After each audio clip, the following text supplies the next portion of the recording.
세상은 보통 모든 가능성이 사라진 순간을 끝이라고 단정짓습니다. 스마트폰 배터리가 방전되어 화면이 새까맣게 꺼진 것처럼 더 이상 어떤 노력도 통하지 않는 완벽한 무기력의 상태입니다. 참 아이러니하게도 인간의 이성이 포기를 선언하는 그 완벽한 절망이야말로 가장 압도적인 생명이 시작되는 최적의 조건입니다. 인간의 골든타임이 끝난 자리에서 비로소 차원이 다른 능력이 작동하기 때문입니다. 오늘 우리가 마주할 장면은 소생 가능성 0%라는 뼈아픈 성적표 위에서 펼쳐지는 상식을 뒤엎는 역설의 기록입니다. 여기서부터 진짜 이야기가 시작됩니다. 나사로가 무덤에 갇힌 지 무려 나흘이 흘렀습니다.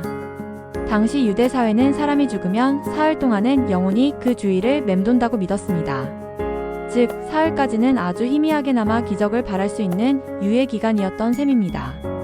하지만 나흘째가 되었다는 것은 부패가 시작되었음을 의미하며 의학적으로나 종교적으로나 소생 확률이 완전히 소멸된 상태를 뜻합니다. 희망의 끈을 놓아버릴 수밖에 없는 가장 차갑고 잔인한 시간입니다. 우리의 삶에도 이처럼 나흘째를 맞이한 순간들이 있습니다. 아무리 발버둥 쳐도 상황이 나아지지 않아 마음의 문마저 닫아버리게 되는 짙은 어둠의 시간입니다. 그런데 바로 이 가장 깊은 절망의 순간, 무덤을 향해 다가오는 발소리가 있습니다. 베다니 마을에는 나사로의 죽음을 애도하기 위해 수많은 조문객이 몰려들었습니다. 예루살렘에서 가까운 거리였기에 많은 지인들이 찾아와 슬픔에 빠진 마르다와 마리아를 위로했습니다. 좋은 말들, 따뜻한 포옹 함께 흘리는 눈물이 그 공간을 채웠습니다. 하지만 그 어떤 진심 어린 위로도 이미 멈춰버린 심장을 다시 뛰게 할 수는 없습니다. 타인의 위로는 잠시 추위를 막아주는 담요가 될 순 있어도 근본적인 상실을 되돌릴 능력은 없습니다. 인간의 위로가 닿지 않는 이 깊은 심연 속에서 남겨진 이들은 서서히 뼈저린 후회와 원망을 품게 됩니다. 마침내 예수님이 도착하셨을 때 마르다는 억눌렸던 감정을 토해냅니다. 주께서 여기 계셨더라면 내 오라버니가 죽지 아니하였겠나이다. 이 한마디에는 짙은 아쉬움과 원망이 교차합니다. 골든타임에 맞춰 오시지 않은 지각에 대한 인간적인 섭섭함입니다. 우리 역시 인생의 막다른 골목에서 이런 탄식을 내뱉습니다. 내가 가장 힘들고 외로울 때 절실히 도움이 필요했던 그 타이밍에 세상이 철저히 침묵하는 것처럼 느껴지기 때문입니다. 모든 것이 끝났다는 타이밍에 어긋남은 사람의 마음을 차갑게 식게 만듭니다. 하지만 마르다의 입술은 원망에서 멈추지 않고 놀라운 반전을 예고하는 단어를 내뱉습니다. 짙은 탄식 끝에 마르다는 그러나 이제라도라는 말을 이어갑니다. 그러나 이제라도 주께서 무엇이든지 하나님께 구하시는 것을 주실 줄을 아나이다. 이 짧은 접속사는 칠흑 같은 어둠 속에서 튀어오르는 작은 불꽃과 같습니다. 상황은 이미 종료되었고 돌이킬 수 없는 실패를 마주했지만 대상에 대한 신뢰만큼은 꺾이지 않은 것입니다. 최악의 현실 앞에서도 믿음의 끈을 놓지 않는 이 단단한 태도는 단순한 긍정적 사고방식과 다릅니다. 절망의 한가운데서 뻗어나온 이 미약한 신뢰의 손짓에 이제껏 침묵하던 상황이 예상치 못한 방향으로 요동치기 시작합니다. 여기서 얄팍한 상식을 부수고 들어오는 깊은 의문이 생깁니다. 예수님은 왜 소식을 듣고도 이틀이나 더 머무시며 일부러 도착을 지연하셨을까 하는 점입니다.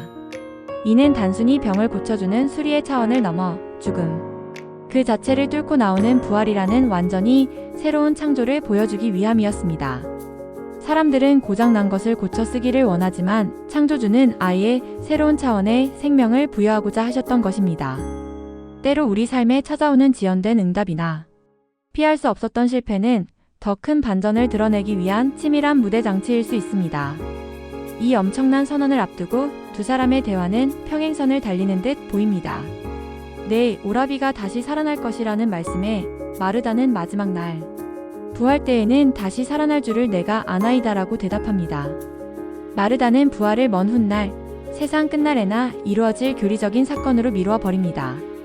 현재의 절망이 너무 크기에 희망을 저 멀리 미래의 달력 속에 가두어둔 것입니다. 우리는 종종 이처럼 구원과 회복을 나중에 다 잘 될 거야 라는 식의 막연한 위안으로 치부해 버립니다. 당장 마주한 현실의 고통 앞에서는 신의 능력조차 좁은 시야로 가두어 버리는 것입니다. 하지만 절대자의 시선은 아득한 미래가 아닌 바로 지금 이 순간을 향해 있습니다. 시공간을 초월하는 압도적인 선언이 베다니의 공기를 가릅니다. 나는 부활이요 생명이니.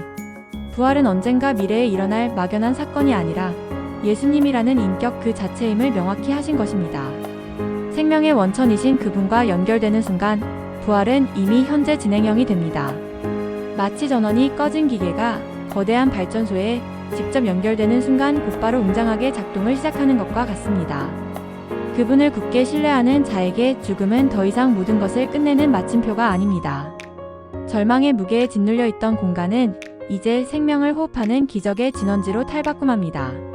생명의 선언 직후 마르다는 이 모든 진실을 꿰뚫는 명확한 고백을 올립니다.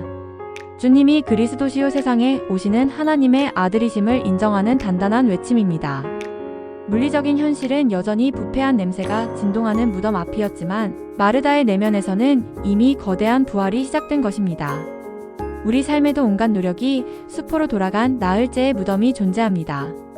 도저히 가망이 없어 보이는 그 차가운 현실 앞에서도 생명은 단절되지 않고 지금 당장 접속되기를 기다리고 있습니다. 무덤을 막고 있는 돌을 치우고 그 생명을 현실로 끌어당기는 것은 결국 상황을 뛰어넘는 굳건한 신뢰뿐입니다.